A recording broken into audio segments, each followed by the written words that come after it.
Porteira aberta, seja bem-vindo, bem-vinda ao podcast do Patrone, espaço para falar do agro com quem entende. Ele integra um grupo que busca ajudar a canola a trilhar um caminho parecido com o da soja no Brasil. Cultivada na região sul, a oleaginosa tem grande potencial de ganhar espaço no cerrado, tornando-se mais uma alternativa rentável para a segunda safra. A expectativa é fruto do trabalho de tropicalização da cultura. Como base, uma série de pesquisas que vão resultar no lançamento das primeiras cultivares brasileiras, ou seja, adaptadas às características e exigências das nossas diferentes regiões produtoras. Um passaporte para multiplicar a área destinada às plantações, que hoje ocupam menos de 60 mil hectares por aqui, mas, segundo nosso convidado, podem se estender para mais de 1 milhão de hectares nos próximos anos. Foi ainda muito jovem que o Bruno Laviola descobriu a importância do conhecimento para os resultados de uma propriedade rural. Mineiro, filho de produtor de leite, ele era um garoto quando começou, junto com o pai, a escrever cartas para a Embrapa em busca de orientações que ajudassem a melhorar o desempenho da atividade leiteira. O objetivo alcançado gerou admiração pelo trabalho dos pesquisadores e despertou o interesse de fazer o mesmo no futuro. Nos últimos 15 anos, tem se dedicado a esta missão na Embrapa Agroenergia, com foco no melhoramento genético de cultivares alternativas para a produção de biocombustíveis. É o caso da canola, terceira oleaginosa mais produzida do mundo, que tende a tornar-se uma excelente opção para o cerrado, com benefícios para o campo e também para o bolso dos agricultores, como você vai entender no bate-papo que começa agora. Bruno Laviola, que prazer recebê-lo aqui no podcast do Patrone. Já estamos aí há alguns meses nessa expectativa, né, de coincidir as agendas. Você tem trabalhado bastante, isso é muito legal, né? Pesquisa a campo, pesquisa realmente na prática, né, e orientações aí para os produtores. É sempre muito prazeroso a gente falar sobre isso, né, e realmente é um orgulho muito grande quando a gente recebe também aqui para uma entrevista quem vem trazer mensagens e informações que podem ajudar a transformar, né, ainda mais a nossa agricultura. Portanto, cara, obrigado por ter aceitado o convite. Seja bem-vindo ao podcast do Patrone, tudo bem? Olá, Luiz. Para mim é um prazer poder estar aqui presente no podcast do Patrone. A gente tem tentado marcar aí algumas datas. Infelizmente ou felizmente também, porque a correria do fim de ano, ela tem trazido aí diversas ações relacionadas ao trabalho. Então, a gente vem aí desenvolvendo muita coisa. Mas que bom que agora deu certo, a gente conseguiu uma data aí para que a gente possa bater um papo.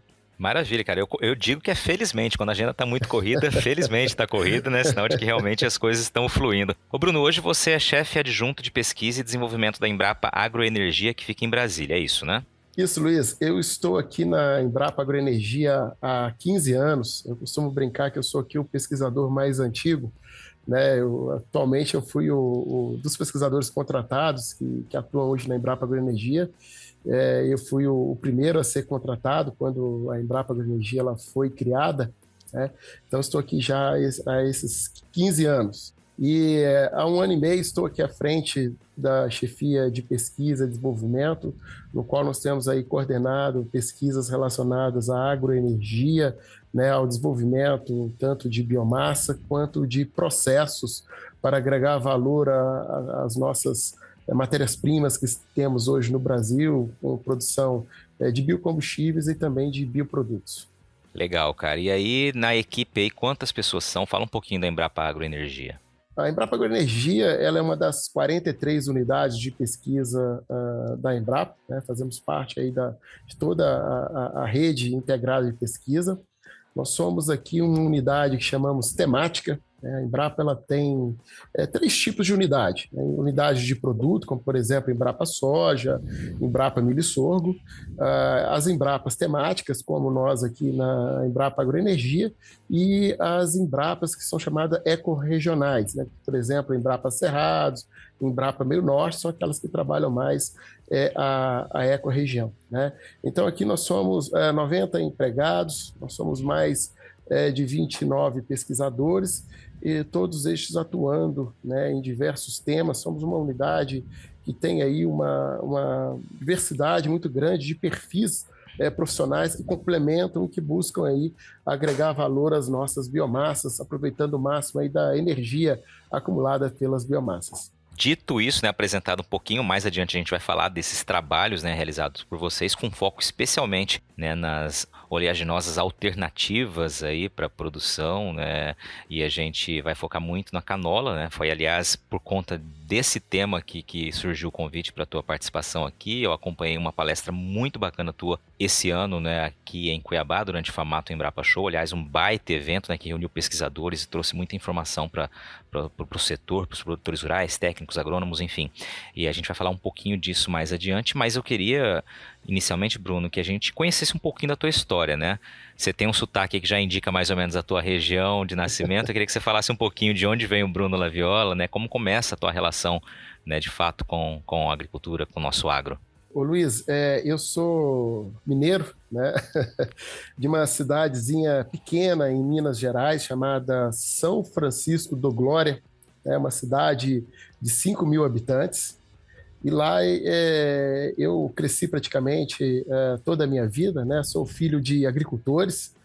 Meu pai sempre produziu leite, né? Junto com o que a gente chama de gado de recria e também a produção de café. Lá é uma região de Minas Gerais, em região de montanhas, então nós temos lá os chamados café das matas de Minas, inclusive é um café que eu convido a provar, um café de altíssima qualidade. Mas o meu contato com a agricultura começou desde muito cedo, pela questão familiar, e com a Embrapa em especial também, se iniciou bastante cedo.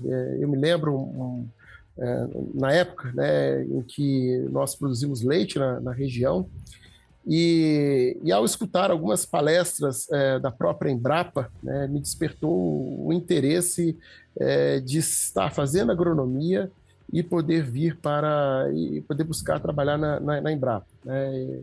Eu tinha mais ou menos 13, 14 anos, né, e na época o mercado de leite tinha acabado de ser aberto e a gente estava passando, vamos dizer assim, por uma crise, né, na produção de leite. E eu lembro de conversar com meu pai e a gente começou a escrever para a Embrapa, buscando informações de como melhorar o sistema de produção de leite, né? E ali a gente foi implementando, na época era carta, não tinha e-mail, né? Isso era volta de 94, mais ou menos. E a gente foi ali implementando aquelas melhorias que a Embrapa trazia para a produção de leite, como melhorar as pastagens, a capineira, a parte do melhoramento genético do gado. Então nós fomos trabalhando, né? E eu lembro que a gente começou ali em torno de 50, 100 litros de leite, e eu até fazer agronomia, nós chegamos aí a mais de 600 litros de leite, né? Uma pequena produção familiar, mas nós conseguimos ali, com a informação implementada, aumentar a eficiência, aumentar a produção. E na época eu me lembro muito bem, falei, olha, poxa, esses caras da Embrapa são muito bons, né? Então eu acho que eu quero ser igual a eles, né? E aí foi aonde me despertou o interesse todo de fazer agronomia, de buscar vir para a Embrapa, e ali começou toda a minha história, né, com o agro e com a própria Embrapa. Cara, que legal. Você é uma testemunha aí, você e seu pai, né, a produção de vocês, de que de fato a informação colocada em prática, né, a boa informação, o conhecimento geram resultados, né? E aí nutrir isso, essa constatação vivida na prática, você nutrir esse interesse de fazer o mesmo, realmente muito legal, cara. Não tinha visto, assim, nenhuma pessoa, conversado com nenhuma pessoa que tenha tido esse interesse desde muito cedo, né? De realmente, olha, quero trabalhar lá, admiro o resultado desse trabalho e quero fazer o mesmo. Que legal, cara. E aí, como que tá hoje a produção? A família tem ainda a produção? Como é que tá essa parte da história de vocês? Hoje continua a produção de leite em função, né, dos filhos terem crescido e seguido a vida própria. Meu pai, né, já está com 70 anos, ele diminuiu um pouco, vamos dizer, o ritmo em relação, mas continua a produção de leite, continua a produção de café. Meu irmão na região, ele tem lá todo um sistema em que busca a produção de café de qualidade.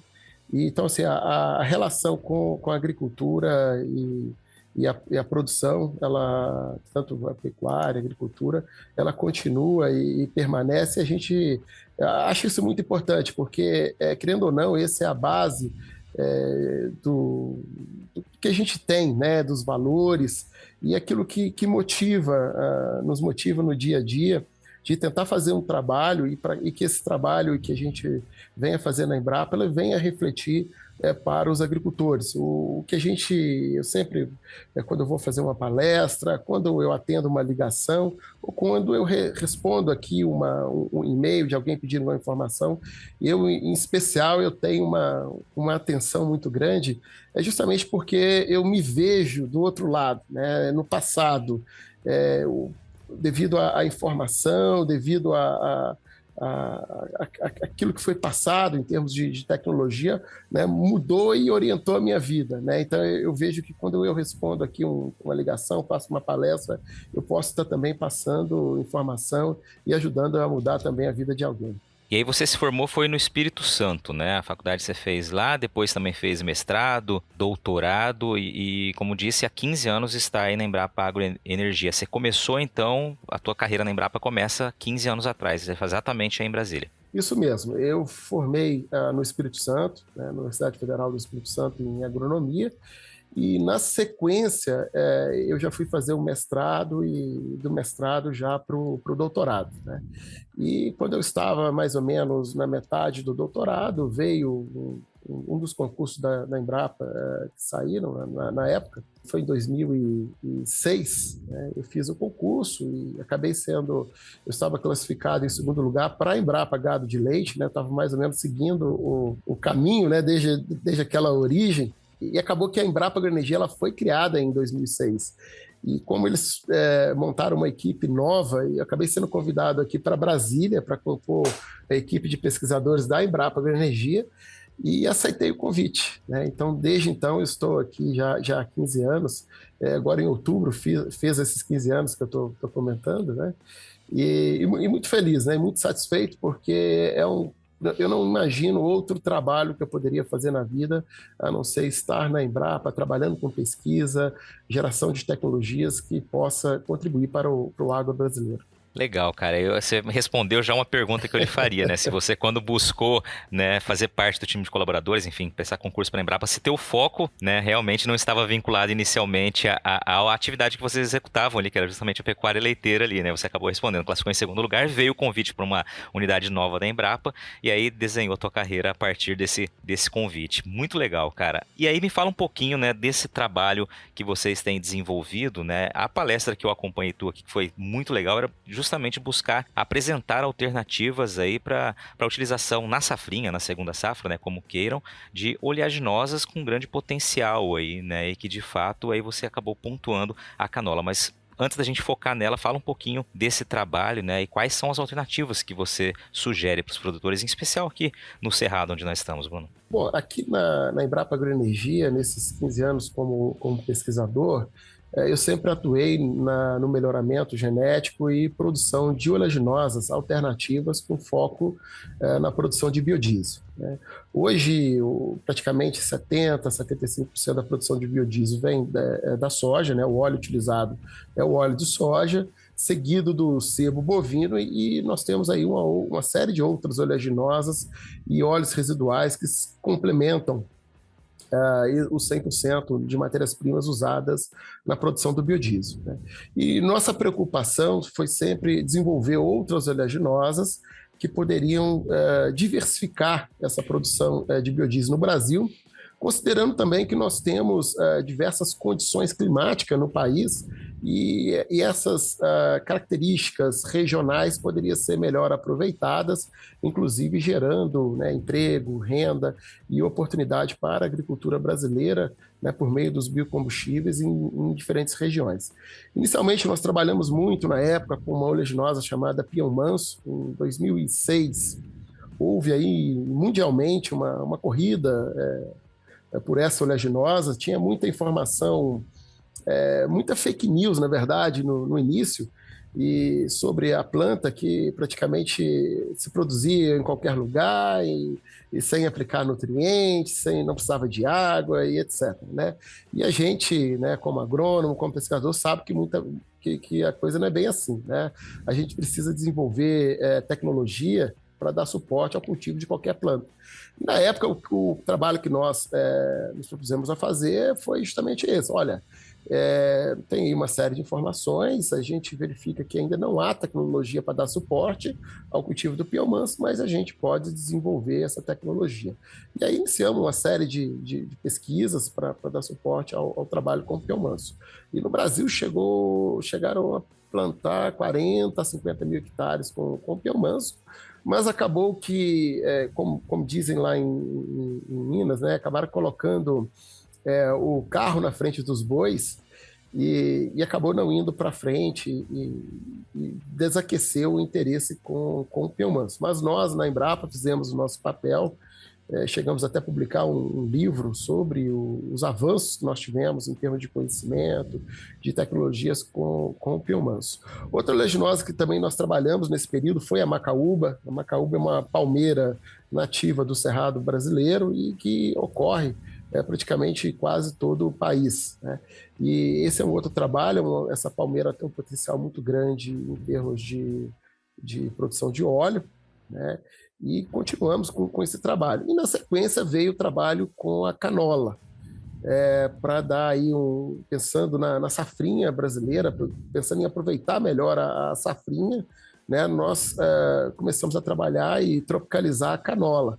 Diferentemente de outros países em que se tem uma única safra, nós aqui no Brasil, nós temos esse benefício de poder ter uma safra, ter a segunda safra, e até em algumas regiões brasileiras, onde você tem irrigação, você pode chegar até 3 safras. Né? É diferente, assim, em lugar nenhum no mundo você tem uma condição tão favorável para ter 3 safras como nós temos aqui no Brasil. Né? Eu visitei recentemente a Austrália, um país fantástico, dimensões continentais como o Brasil, mas eles não têm condições de fazer 3 safras justamente porque ou você tem algumas regiões que a temperatura cai bastante no inverno, ou você não tem água para poder trabalhar a agricultura como nós trabalhamos. Né? Eles trabalham praticamente uma única safra e aqui no Brasil nós temos toda essa condição. Então a ideia foi justamente, com a canola, trazer mais uma opção para aproveitar melhor a safrinha no Brasil. E agora uma pausa no bate-papo para dar um recado a você que é produtor ou produtora rural.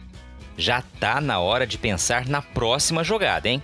Então, que tal mirar na semente e acertar em ótimos resultados para sua lavoura? A Agrosol tem um portfólio completo para sua safra 2023-2024, com opções de cultivares de soja para os diferentes contextos e realidades de todo o cerrado brasileiro, com as melhores tecnologias dos principais obtentores do mercado. Além de sementes de soja de alta qualidade, a Agrosol também oferece tratamento de sementes industrial com certificação de excelência pela Syngenta, serviço de entrega, posicionamento de cultivares, ajuste fino de plantio e um acompanhamento especial do time de campo. Para saber mais, é só acompanhar as redes sociais da Agrosol e acessar o portfólio 2023-2024 pelo site www.agrosolsementes.com.br. Lembre-se sempre que uma safra inteligente começa com estratégia. Agrosol Sementes, germinando o futuro. Muito legal, cara. E vamos começar falando então da canola, né? Quais são os países que mais produzem? Vamos trazer as características aí para quem eventualmente não conheça ainda a canola. Ô, Luísa, a canola ela foi desenvolvida na década de 70, a partir da couza. A couza ela é uma espécie que tem algumas substâncias que são consideradas tóxicas, né? E nessa planta, né, lá na década de 70, os cientistas encontraram uma que não apresentavam ou apresentavam em muito baixos níveis de glucosinolato e ácido eúrico. que são essas duas substâncias tóxicas. E então selecionaram essa planta, cujo óleo poderia ser utilizado para alimentação humana e animal, e aí desenvolveram a canola. Canola, na verdade, é uma abreviação de Canadian Oil Low Ester, né? E daí iniciou-se todo um trabalho com essa planta para atender, principalmente na época, a indústria alimentícia e também de farelo para alimentação animal. E no Brasil, também na década de 70, se iniciaram os plantios com a canola, principalmente na região sul do país, e desde então a cultura ela vem sendo uma das opções de inverno para os agricultores, somente no Rio Grande do Sul, os agricultores no Paraná. E em diversos países, como comentei, né, o Canadá, que é o principal produtor hoje, né, se cultiva em torno de 8 a até aproximadamente 10 milhões de hectares anualmente. Você tem a União Europeia, que produz bastante canola, e você tem a Austrália e China também, que são outros países que produzem a canola em larga escala, né? Aqui no Brasil, a produção ela ainda é pequena. Esse ano teve um aumento de 40% na área cultivada e começa-se a aumentar, e a gente acredita que tem muito para poder crescer ainda, principalmente com essa opção de trazer a canola para o Cerrado brasileiro. Quando você fala que a área é pequena do Brasil, a gente está falando em torno de quanto? E esse aumento de 40% já é consequência de um olhar mais atento às possibilidades, às alternativas, né, e ao potencial da canola? Sem dúvida alguma. Esse aumento em termos de área plantada para esse ano, a área vem saindo aí anualmente, vem variando em torno de 40 mil hectares cultivados com a canola no sul. Esse ano deve ir para algo, né, em torno de 60 mil hectares, talvez chegue a 70 mil. E a expectativa é que para o próximo ano a área cultivada já supere os 100 mil hectares de canola. E esse é um interesse, ele vem tanto buscando abastecer o mercado nacional, cuja produção ela não é suficiente para poder atender a esse mercado, e também o interesse internacional na produção de óleo de canola, que aqui no Brasil, por ser produzido ou como cultivo de inverno ou como opção de cultivo de safrinha, né, já traz aí os conceitos, né, de sustentabilidade, né, que é importante. Ou seja, você pode aumentar em muito a área hoje de canola no Brasil sem a necessidade de incorporar áreas novas na agricultura, né? E se tem um país no mundo com essas condições, é o Brasil. Então, aqui você pode aumentar a produção de canola sem necessidade de incorporar novas áreas na agricultura. Legal, fala um pouquinho das características, Bruno, ciclo, né, como que funciona a produtividade, né, para que a gente possa conhecer exigências aí hídricas, né, dessa cultura. A canola é uma cultura que, nos países em que ela é cultivada como uma única opção de safra, como por exemplo lá na Austrália, ela chega até 5 mil quilos por hectare de grãos. No Brasil, a média brasileira, ela tem, na safrinha, ela tem girado em torno aí de 1.400, esse ano vai superar os 1.500 quilos por hectare de grãos, né, como opção de safrinha, mas o potencial é superior a 2.000, 2.500 quilos por hectare na safrinha. Foi inclusive o que nós observamos aqui no Distrito Federal. Em sistemas irrigados, nós temos a opção de produzir na safrinha aí em torno de 3.500, 4.000 quilos por hectare de grãos, né? Isso ainda sem se fazer um trabalho de melhoramento genético específico para as condições brasileiras. Porque hoje as cultivares que vêm sendo plantadas no Brasil são cultivares que são desenvolvidas principalmente na Austrália e outros países, e a semente ela é importada, né? Um dos trabalhos que nós estamos desenvolvendo aqui na Embrapa é justamente desenvolver variedades ou cultivares adaptadas às condições brasileiras. Eu, inclusive, sempre comento que nós ainda não conhecemos o real potencial da canola para o Brasil, justamente porque as cultivares são desenvolvidas para outras regiões, para outros países, né? As cultivares que são plantadas são desenvolvidas para outros países e não para o Brasil. E assim que nós tivermos as cultivares se forem desenvolvidas nas nossas condições ambientais, a nossa expectativa de produtividade será muito mais alta. Mas aqui no Brasil, uma cultura de ciclo bastante curto, no Cerrado tem variado de 100, 120 dias.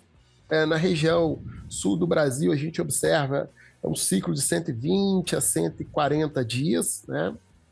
É bem mais curto do que, por exemplo, na Austrália, em que o ciclo ele aproxima 180 dias, e eles têm opção, eles não têm opção, como eu comentei, né, de fazer 2 safras, tem a opção de apenas 1 safra.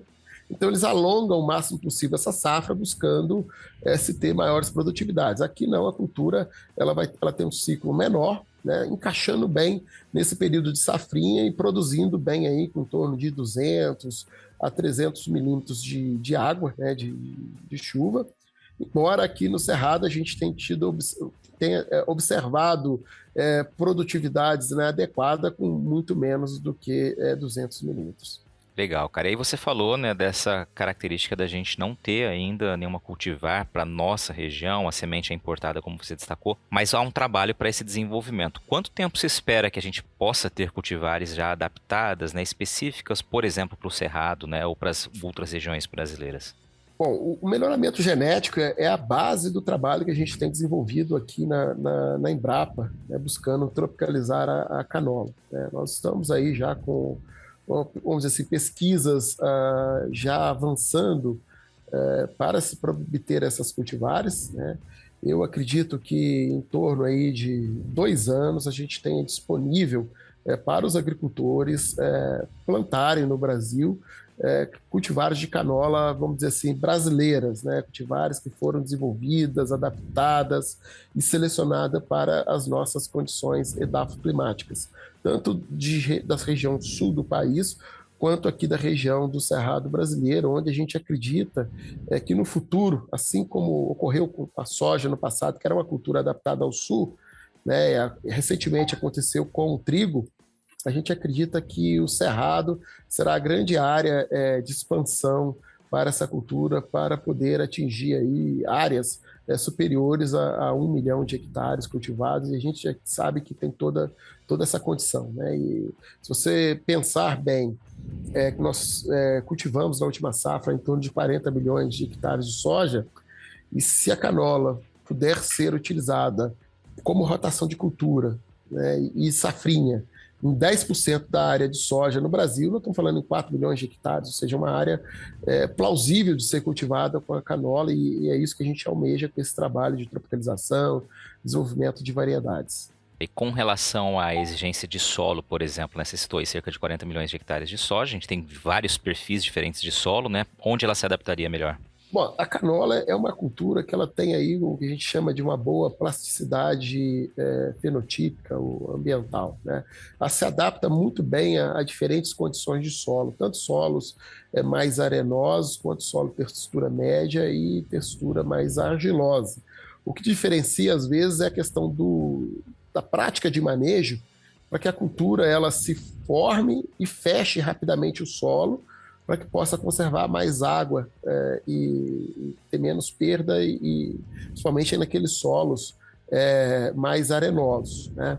Mas hoje o fator, né, que mais influencia no desenvolvimento da canola são regiões em que você tenha altas temperaturas, né? A gente sabe que para a canola atual, né, essa que é importada, ela sofre com altas temperaturas, né? Então a gente busca cultivar a canola em regiões que se tem aí pelo menos 600 metros de altitude, para que se tenha aí um equilíbrio de temperaturas noturnas mais baixas. Mas o que a gente quer justamente no futuro que tenha cultivares que possam ser plantadas em diferentes regiões, com diferentes amplitudes de temperatura, cultivares que possam ter resistência à seca. Nessa, a gente quer realmente trabalhar a diversidade genética para que nos dê diferentes opções para que a cultura possa ser cultivada nessas diferentes regiões em que se cultiva a soja hoje no Brasil. Eu queria que você começasse a explicar agora, Bruno, do porquê que eu, como agricultor, né, tô ouvindo aqui o programa e olha, me despertou o interesse, né? Quais são os benefícios aí? Primeiro, com relação ao sistema, né? A gente está falando em rotação e uma alternativa a mais, né? Então, eu queria que você trouxesse primeiro essa parte mais técnica de quais benefícios ela traria e, na sequência, a gente vai falar mais da utilização aí como foco no biodiesel e a gente vai falar de mercado mundial. Mas vamos começar com a parte técnica aí. Por que eu investiria na produção de canola pensando na minha área? Olha, a primeira questão que vem é justamente você ter aí um leque de opções de rotação de cultura, né? A gente sabe, né, que aqui, por exemplo, no Cerrado, né, que predomina sempre aquela dobradinha soja-milho, né? É o que se predomina em termos de produção hoje, tanto no Cerrado, assim como no Mato Grosso, né? São as principais culturas, né, para safra e safrinha. Aqui, especificamente no Distrito Federal, nós fomos procurados por agricultores buscando uma alternativa ao milho, justamente porque eles estavam tendo problema, e esse é um problema recorrente em diferentes regiões, estavam tendo problema com a cigarrinha verde, ou seja, alta população de cigarrinha verde. Então, eles estavam procurando uma cultura que não tinha problema com a cigarrinha verde. E aí nós apresentamos a canola no projeto chamado Procanola, que foi amplamente divulgado e foi desenvolvido aqui junto com os agricultores. Trouxemos a canola principalmente como uma opção para poder diminuir aí a população de cigarrinha, diminuir também os riscos e também a questão da canola ser um pouco mais resistente à seca do que o próprio milho, né? Você ter uma opção aí para aqueles agricultores que acabam atrasando um pouco, naquelas áreas em que se atrasa um pouco a colheita da soja, né? Ter uma opção aí junto com outras culturas que tenham uma maior tolerância à seca, né? Então, esse foi uma das motivações e uma das contribuições da canola para os agricultores aqui do Distrito Federal, quando a gente começou a levar o trabalho, né, tirar o trabalho, vamos dizer, só das áreas experimentais da Embrapa e começar a levar esse trabalho para os agricultores. Mas a canola em si, na rotação de cultura, ela traz outras vantagens também.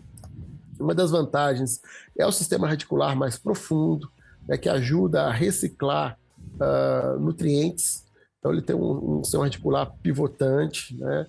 Você tem ali uma massa seca que tem aí uma menor relação carbono-nitrogênio, que ajuda em termos de decomposição e liberação dos nutrientes para a absorção das plantas no ciclo seguinte.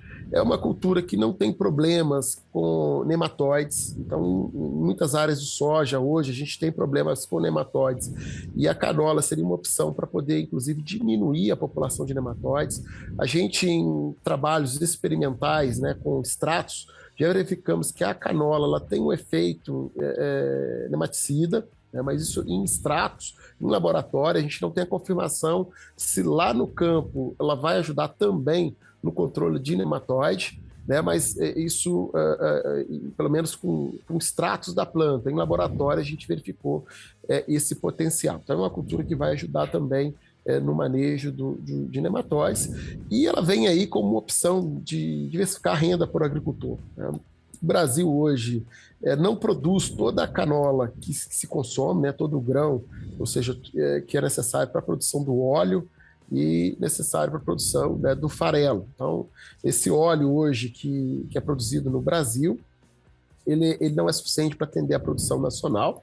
Isso falando da parte alimentícia, ainda tem toda a demanda para biocombustíveis, né, que é um óleo que tem características muito interessantes para a produção de biocombustíveis. E falando do lado do farelo, nós temos aí também um impacto na cadeia de nutrição, da nutrição animal, né, da produção animal, cujo farelo pode ser utilizado para a nutrição de peixes, de aves, de porcos, né, de suínos, e também do gado, né, em torno aí de 36% a 38% de proteína bruta no farelo, e é um farelo de boa qualidade como fornecimento de proteína, né? Então, assim, tem várias vantagens, né, de se trabalhar a canola como opção, né, tanto para o agricultor como também para a agroindústria local. Diante dessa realidade que você mostrou, quem cultiva canola hoje tem uma garantia, vamos dizer assim, entre aspas, de rentabilidade, ou seja, a demanda é maior do que a produção, né? E, evidentemente, quem produz tem para quem vender, esse já é o cenário atual. Sim, hoje a canola ela vem sendo comercializada no Brasil no preço da saca de soja, né? Então, isso aí, em geral, lá no sul, inclusive, o pessoal chega a dizer que a canola é a soja de inverno, né? Justamente devido ao valor e o preço da saca de canola ser semelhante ao que se paga também a saca de soja, né? Isso é bastante interessante. É claro que, né, como uma nova cultura que está vindo, por exemplo, para o Cerrado, é preciso melhorar um pouco a questão da comercialização local, né? Como é uma nova cultura, é claro que o mercado no Cerrado ele não está bem desenvolvido. Hoje, os agricultores, por exemplo, que produziram a canola no Distrito Federal, venderam a produção para o estado de São Paulo e para o Rio Grande do Sul, né? Foi onde absorveu a produção, mas a gente acredita que aumentando a produção, considerando que o esmagamento da canola é semelhante ao esmagamento da soja, tendo o volume de produção, qualquer hoje esmagadora que se esmaga a soja pode esmagar muito bem a canola, né? E hoje nós temos diversas agroindústrias na região, nós temos aí a indústria do biodiesel, né, e de outros biocombustíveis que pode muito bem absorver esse grão, né, para extração do óleo e aproveitamento do farelo. Então, assim, em geral, aqui mesmo os agricultores não ficaram mais do que 15 dias com o produto armazenado, já venderam e parte dessa produção, inclusive, para ração de pássaros, né? Porque o grão ele é pequenininho, né? Bem pequeno, e ele passa a ser interessante, inclusive, para esse mercado também de ração de pássaros, que é um mercado pequeno, mas também não deixa de ser uma das opções aí para a comercialização do grão.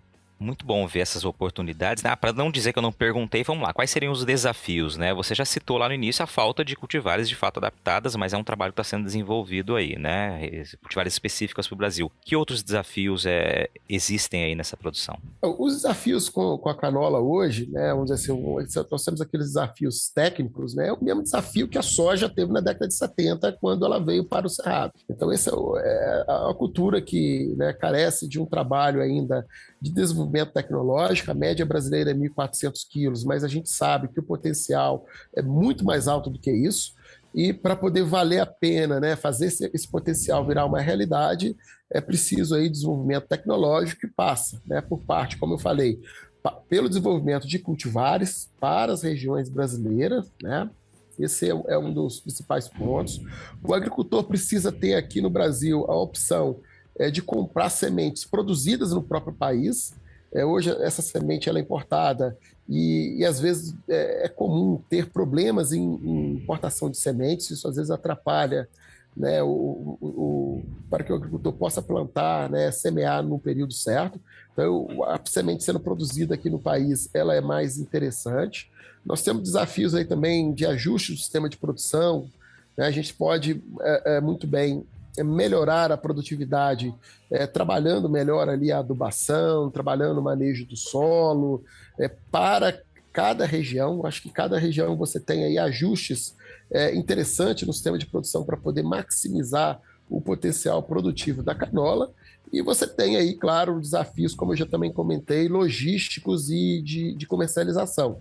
O ideal é que o agricultor ele venha produzir a canola e que ele tenha opções próximas para a comercialização do grão, tenha mais de uma opção para não depender de um único mercado, né? Passando esses desafios, como qualquer outra cultura que está crescendo em termos de produção, hoje o próprio trigo hoje que está vindo com força no Cerrado, a gente tem observado recorde de produção ano a ano, né? Também tem enfrentado esses tipos de desafios, né, logísticos, né, e distribuição da comercialização. A canola, como qualquer outra cultura que está começando, que está desenvolvendo, passará também por esses desafios. Mas aquela questão, a gente tem que começar, né?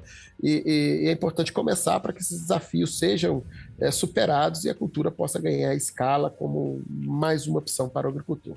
Muito legal, cara. Agora vamos olhar de uma maneira macro, né, de fato, a questão nacional e também mundial. Você pontuou bem aqui durante a tua apresentação no próprio evento ali, né, que nós mencionamos, o formato Embrapa Show, que a gente vive um momento de transição, né, para uma economia de baixo carbono, né? Ou seja, isso gera, nas tuas palavras, ali, uma grande oportunidade para o Brasil. E aí, claro, a gente está focando no caso da canola. Eu queria que você traduzisse, né, todo esse sentimento para que fique muito claro para quem está nos ouvindo, né? Essa transição que a gente vive, essa demanda cada vez maior por óleo vegetal, né? Eu queria que você trouxesse também, se possível, esses números, e aí onde o Brasil se encaixa como com um grande potencial para atender boa parte dessa demanda, né? E, consequentemente, né, a gente ter uma grande oportunidade aqui. Bom, Luiz, o consumo de óleo mundial, se você olhar os dados históricos, ele vem aumentando ano a ano, né? E a tendência é que a gente tenha aí um aumento mais expressivo de agora para frente. Além do consumo, do óleo para consumo humano, você tem também um aumento de demanda do óleo para a produção de biocombustíveis. Hoje no Brasil, derivado do óleo, nós temos o biodiesel, mas tem outros 2 biocombustíveis que estão vindo com bastante força em termos mundiais, o diesel verde, né? O diesel verde, ele é um produto que a gente chama assim de drop-in, por ele ter características físico-químicas praticamente idênticas ao diesel, então ele é chamado de diesel verde, né? Porém, embora tenha as mesmas características do diesel, ele é de base renovável, ou seja, de óleo. E também o mercado que vem crescendo mundialmente de biocombustíveis para aviação, né? Tanto do diesel verde quanto para os biocombustíveis de aviação, a tendência é que seja utilizado o óleo vegetal para a produção desses combustíveis. Um ano e meio atrás, eu estava lendo um site, né, de notícias sobre o mercado de óleo e de biocombustíveis, né? Somente os Estados Unidos anunciaram que as empresas, né, já divulgaram dados que a tendência é que até 2025 venha se produzir em torno aí de 19 bilhões de litros anualmente desses novos biocombustíveis, né? 19 bilhões de litros, se a gente fizer um cálculo assim, simples, né, sem utilizar, vamos dizer, fatores de conversão, apenas para a gente ter uma ideia, é algo que é como se fosse novos 23 milhões de hectares de soja que os Estados Unidos precisaria plantar, né, além dos 30 milhões que vem cultivando anualmente, para poder suprir essa nova demanda, né? E certamente nos Estados Unidos não há área para poder cultivar, para poder atender a essa demanda. E se há um país que tem todo o potencial para poder atender essa nova demanda, esse é o Brasil, porque nós temos aqui, né, área suficiente para poder crescer em termos de produção de óleo e sem a necessidade de incorporação de novas áreas.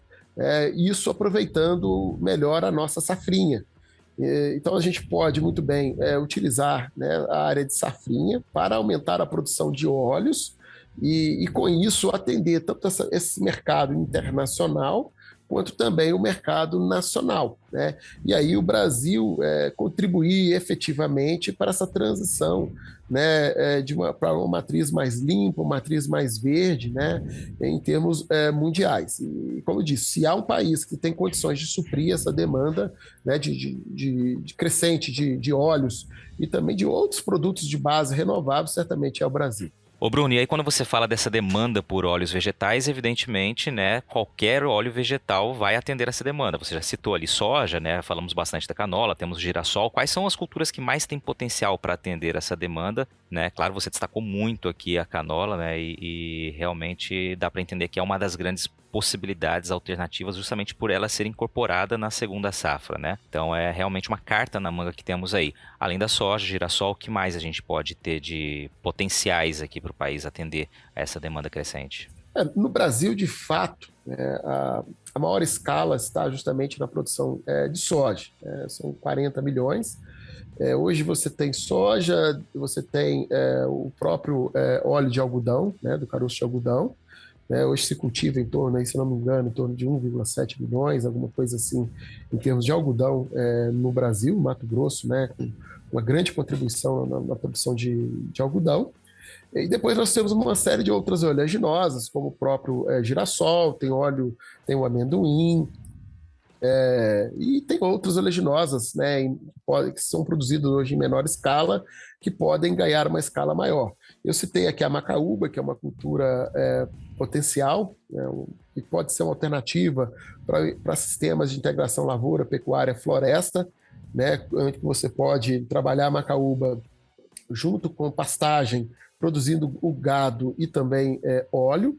E para a região norte do país e parte nordeste, nós temos a palma de óleo ou dendê, que é a oleaginosa mundialmente mais produzida, né? No mundo você tem palma de óleo, com maior produção, que se concentra somente na Malásia e Indonésia. Depois você tem soja, depois você tem canola. São as 3 oleaginosas mais produzidas no mundo.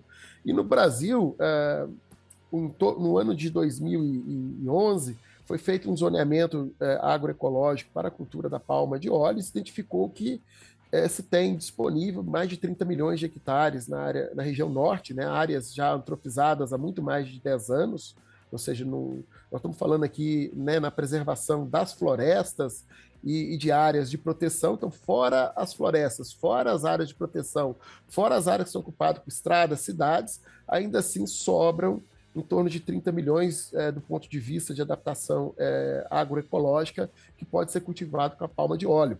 Né? E hoje nós temos apenas 250 mil de área cultivada com a palma de óleo. Então é uma oleaginosa, inclusive a Embrapa Agrossilvopastoril no Mato Grosso tem uma pesquisa com a palma de óleo no Cerrado, com resultados muito interessantes, mostrando que é possível produzir também. Né? Você vê que existe um trabalho, né? A gente vem trabalhando culturas que são adaptadas mais ao sul, para a região central do Brasil, e tem também um trabalho de adaptar culturas que são mais adaptadas à região próxima à linha do Equador, também à região central do país, né? Um trabalho inverso também. E os resultados são bastante interessantes com a palma de óleo, e essa pode ser também uma das oleaginosas potenciais. Só para ter uma ideia, a palma de óleo é uma cultura perene, precisa em torno de 4, 5 anos para começar a produzir o óleo, mas o potencial de produtividade de óleo varia em torno de 4 a 5 mil quilos de óleo por hectare, né? Enquanto a soja produz em torno de 600, 500, 600 quilos de óleo por hectare. Né? Então a palma de óleo é uma cultura que tem uma densidade energética muito grande, mas é uma cultura perene, né? Que precisa de 3, 4 anos para começar a produzir, e essa produção ela vai para 25, 30 anos. Né? Então a gente acredita muito que é preciso trabalhar a diversificação, né? Mais óleos. O Brasil tem todo um potencial em termos de agricultura para não depender de uma única cultura. A gente pode muito bem crescer a produção de outras oleaginosas sem que uma venha competir com as outras. E isso só ocorre no Brasil. Eu lembro que no ano de 2007, 2010, falava-se muito em competição, agricultura de alimentos, agricultura de energia. Isso pode até ser uma verdade lá para a Europa, para outros países. Aqui para o Brasil, não. Nós temos aí condições ainda de crescer a agricultura de alimentos, crescer a agricultura de energia, crescer a agricultura de bioprodutos, isso sem ter que avançar para novas áreas, para a área de floresta, ou seja, preservando tudo que temos, né? Nós temos hoje em torno de 60% do nosso território está preservado em termos de floresta, podemos manter 60% e crescer a agricultura naturalmente, né? Apenas com tecnologia.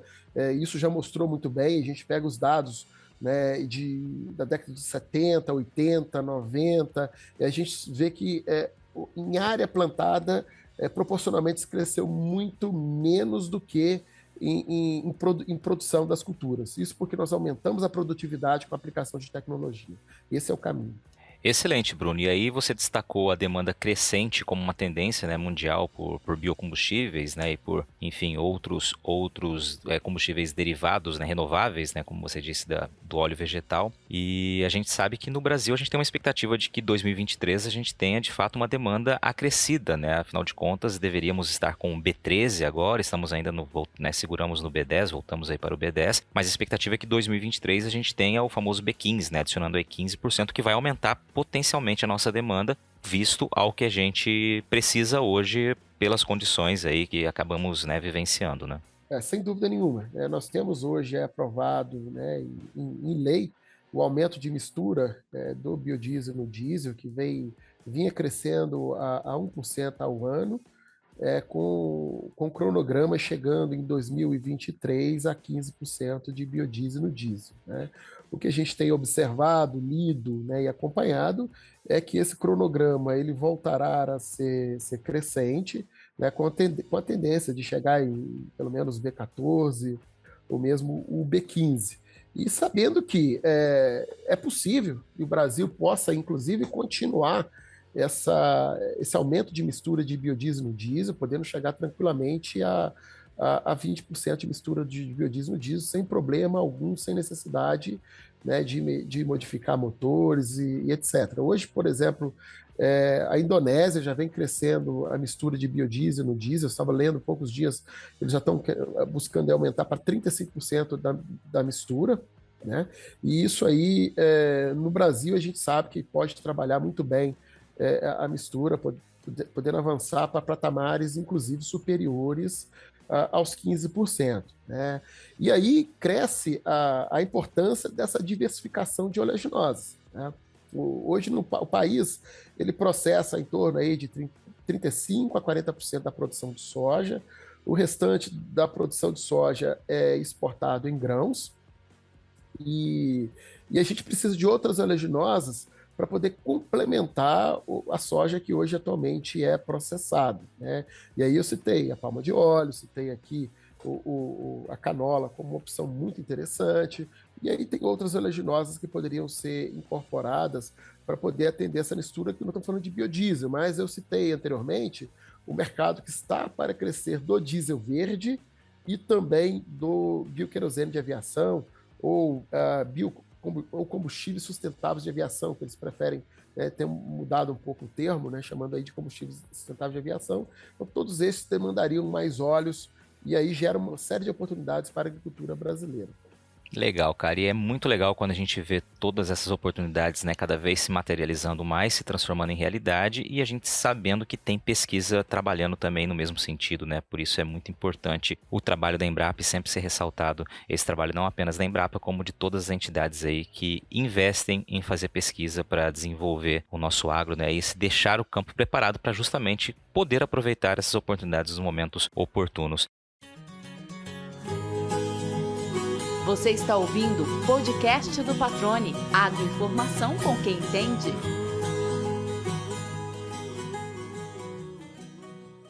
Cara, eu quero te agradecer demais pela essa participação, mas antes de eu fazer o encerramento aqui, eu queria que você me dissesse, aí você vai para o teu campo pessoal, teu campo profissional, enfim, agora a gente tem aqui um momento em que você pode responder qualquer pergunta que não tenha sido feita para você ao longo da tua vida, não apenas aqui no podcast. Qual aquela pergunta que o Bruno Laviola gostaria de um dia ter respondido e que não foi feita a ele?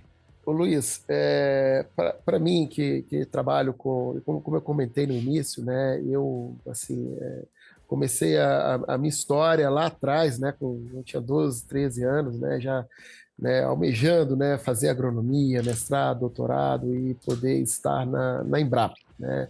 Esse era foi, vamos dizer, o meu objetivo, que nasceu muito cedo, né, em função da minha própria origem, em função, né, da forma como as coisas aconteceram na minha vida. Né? O que eu gostaria, né, de poder concluir como missão é justamente retribuir e fazer o mesmo, né? O mesmo que a agricultura fez para mim, porque para poder estudar, para poder, né, chegar onde eu cheguei, né, foi a agricultura que trouxe, né, essas condições. O que eu gostaria de trabalhar, de fazer, é devolver o mesmo para a sociedade brasileira, né? Contribuir, fazer com que meu trabalho, né, e também potencialize o trabalho da Embrapa como um todo, ele possa retornar para a sociedade brasileira, podendo melhorar a condição de vida dos agricultores, melhorar a condição de vida e trazer oportunidades para, né, a agricultura como um todo no país. Né? Eu acho que essa é a minha missão, esse é o meu ideal como pesquisador aqui na Embrapa, e todo o trabalho que a gente vem realizando, o que a gente quer é isso, né? Trabalhar para que a gente possa gerar inovação para os agricultores e a sociedade brasileira. Maravilha, Bruno. Feita a pergunta, respondida, então o espaço está aqui. Cara, obrigado mais uma vez pela participação. Acho que foi uma aula muito interessante para quem acompanha até o fim esse episódio, né? Vai enxergar de fato um potencial muito grande e oportunidades, né? Acho que esse é o grande caminho, né? E obrigado por ter contribuído com o nosso podcast aqui, trazendo essas informações. Valeu! Valeu, Luiz. Para mim foi um grande prazer pela oportunidade e eu espero aí ter também novas oportunidades no futuro, que a gente possa falar sobre alguns avanços no futuro desse trabalho que a gente vem desenvolvendo e como eu comentei, que o objetivo final é justamente gerar inovação no agronegócio brasileiro. E aí, gostou do bate-papo? Então dá aquela força e compartilha essa entrevista com os seus contatos. E olha, aproveita para mandar aquele feedback dizendo o que você está achando do podcast do Patrone. Pode criticar, elogiar, sugerir temas e pessoas para dividir boas histórias aqui nos próximos episódios. É só enviar uma mensagem lá no Instagram para @LuizPatrone que a gente troca uma ideia, viu? Então, gente, sucesso da porteira para dentro, força e fé da porteira para fora e vamos que vamos! Você ouviu o podcast do Patrone, agroinformação com quem entende.